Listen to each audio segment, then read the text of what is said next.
بسم اللہ الرحمن الرحیم۔ محترم ناظرین، السلام علیکم۔ کمزوریاں، اس کا فرضی نام نازیہ ہے اور اس کا شوہر ریان اس سے بہت محبت کرنے والا، اس کے ناز اٹھانے والا ایک ہینڈسم جوان ہے۔ دونوں بے حد مسرور زندگی گزار رہے تھے کہ ریان کی گاڑی کا حادثہ ہو گیا۔ بے احتیاطی کی وجہ سے سیٹ بیلٹ بھی نہیں لگا رکھی تھی، اسی لیے اس کے جسم کا نقصان کچھ زیادہ ہی ہوا۔ بہرحال زندگی بچ گئی۔ ناز اٹھانے والا شوہر یوں جیسے بوجھ بنتا جا رہا تھا کہ کسی بزرگ خاتون سے فون پر گفتگو کرتے ہوئے فرمایا، یوں لگتا ہے ہماری نازوں کو کسی نے جادو کے عذاب میں جگہ ڈالا ہے۔ پھولوں کی سی زندگی گزار رہی تھی، ہنستی مسکراتی کھیلتی کودتی، نازو کیسے مرجھا گئی ہے۔ دوسری طرف کی خاتون نے مشورہ دیا کہ ان کے ایک پیر صاحب ہیں جن کے کمالات کی بڑی دھوم ہے، نازو کو ان کے پاس لے جائیں، دیکھنا کیسے سارے دکھ درد دور سب ختم ہو جائیں گے۔ اور یوں جادو کے توڑ کے لیے بابا چٹے شاہ کے خدمات حاصل کر لی گئی۔ نازیہ میرے پاس بیٹھی رہی، رو رہی تھی۔ مجھے تو خالہ اور ان کی دوست نے تباہ کر دیا ہے۔ بابا جی کہتے ہیں کسی نے بڑا زوردار جادو کیا ہے، چاروں طرف اندھیرا ہی اندھیرا ہے، بڑا زور اور جن ہے، جس کو بھسم کرنے کے لیے ہمیں چلا کاٹنا پڑے گا، چلا کاٹنا پڑے گا۔ ہو سکتا ہے اس دوران ہمیں آپ کو بھی بلانا پڑے، دن ہو یا رات، جس وقت آپ کو بلایا جائے آپ کا آنا یقینی ہونا چاہیے۔ کبھی کبھی جن ہمارے اندر بھی حلول کرنے کی ہمت کر لیتا ہے، یقیناً ہمارا عمل اسے بھسم کر دے گا، لیکن وقت اور پیسہ درکار ہے، اور ان کی روز روز کی فرمائشوں سے میں تنگ آ گئی ہوں۔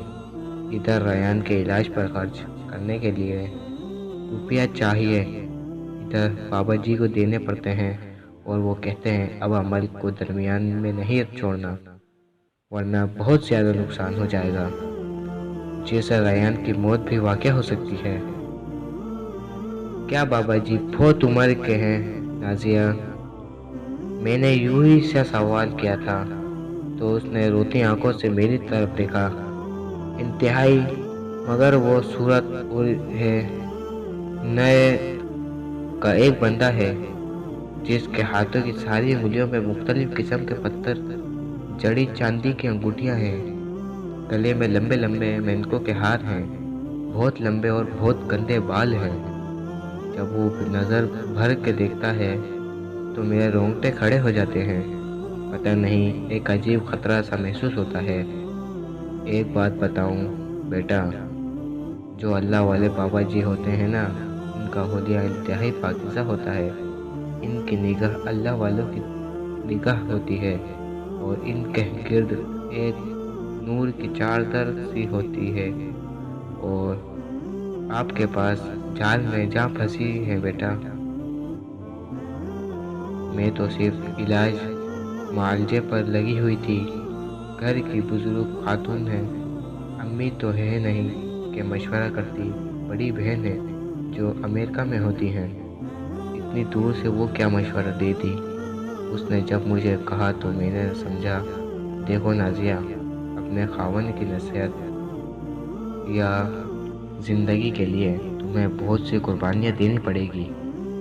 یہ حامل تمہاری فیملی کی بیک گراؤنڈ کو جانتا ہے، لیکن تمہاری زبان سے سننا چاہتا ہے۔ اس کا یہ کہنا کہ جب بھی بلاؤ ضرور آ جانا، اور نہ تیرے خاوند کی جان کو خطرہ ہوگا۔ دراصل تمہیں جذباتی طور پر بلیک میل کرنا پڑے۔ میں نے پیار سے اس کا ہاتھ تھام لیا۔ دیکھو میری بیٹی، میں آپ کو جامعہ اشرفیہ کا رخ دکھا سکتی ہوں، وہاں بہت پڑھے لکھے علماء دین موجود ہیں، بھٹکے ہوئے لوگوں کو راہ ہدایت بھی دیتے ہیں اور ان کی مدد بھی کرتے ہیں۔ اور یہ بات اپنے دل و دماغ سے نکال دو گے، رب کے علاوہ بھی کوئی ہے جو تمہاری مشکلیں آسان کر سکتا ہے؟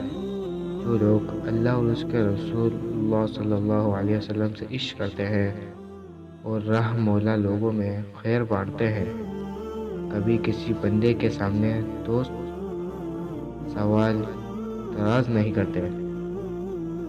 نازیہ بیٹی، صرف یہ بتا دو کہ کوئی آپ کا قریبی رشتہ دار ایسا تھا جس کا رشتہ آپ کے لیے آیا اور قبول نہ کیا گیا، یا کوئی فیملی ریان کی اپنی بیٹی دینے کی خواہش مند تھی؟ جی آنٹی جان، میرے طلب گاڑی بھی کافی تھے، لیکن میرے چچا کی بڑی بیٹی اپنی نند کے لیے بہت زیادہ خواہش مند تھی کہ ریان سے اس کی شادی ہو جائے۔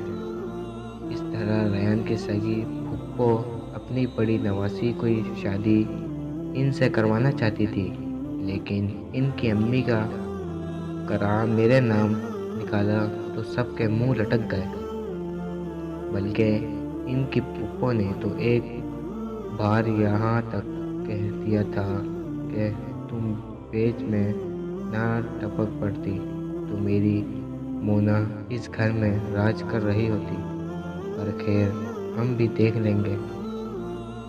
کیا یہ جملہ انہیں کرتے آپ نے خود سنا تھا؟ آخری جملہ پر میرے چونک جانے کی باری تھی۔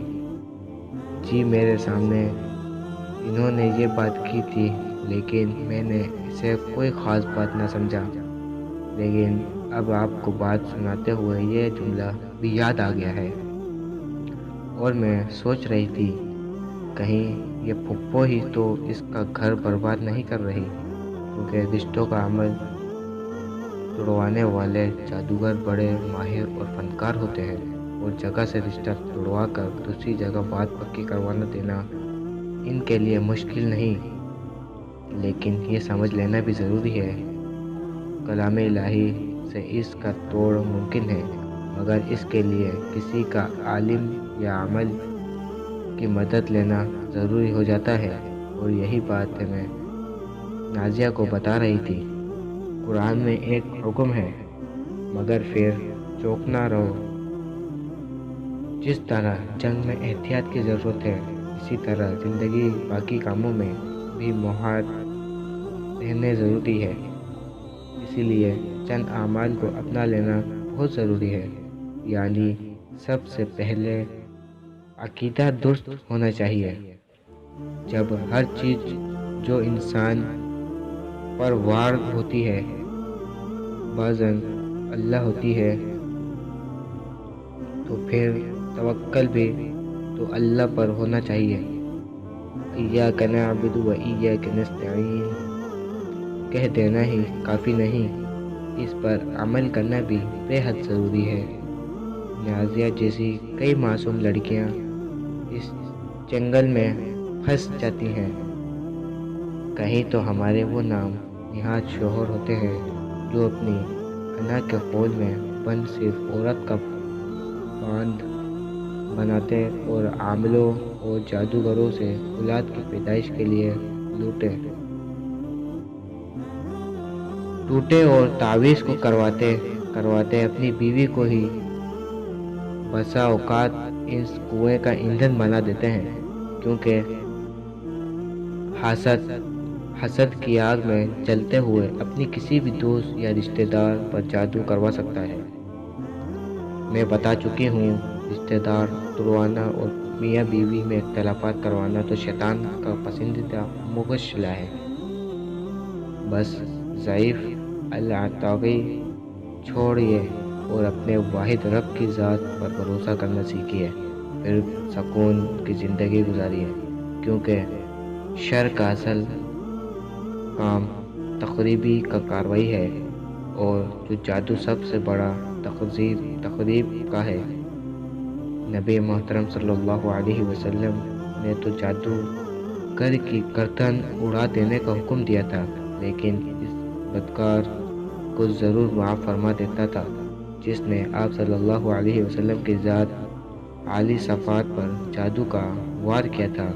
اور جہاں تک میں سمجھ سکتی ہوں، آپ صلی اللہ علیہ وسلم کا جادو کی زد میں آنا اور پھر اس میں متعوذ دین کے پڑھنے کے بعد آزاد ہو جانا ہمارے لیے مشعل راہ ہے۔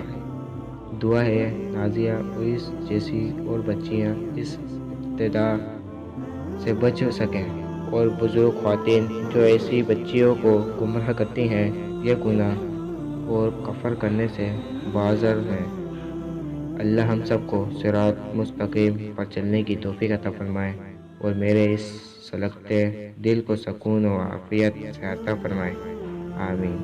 اگر آپ کو یہ ویڈیو اچھی لگی ہو تو ہمارے چینل کو سبسکرائب اینڈ بیل آئیکن کو پریس کر کے ویڈیو کو لائک ضرور کر دینا تاکہ آنے والی ویڈیو آپ تک پہنچ سکے۔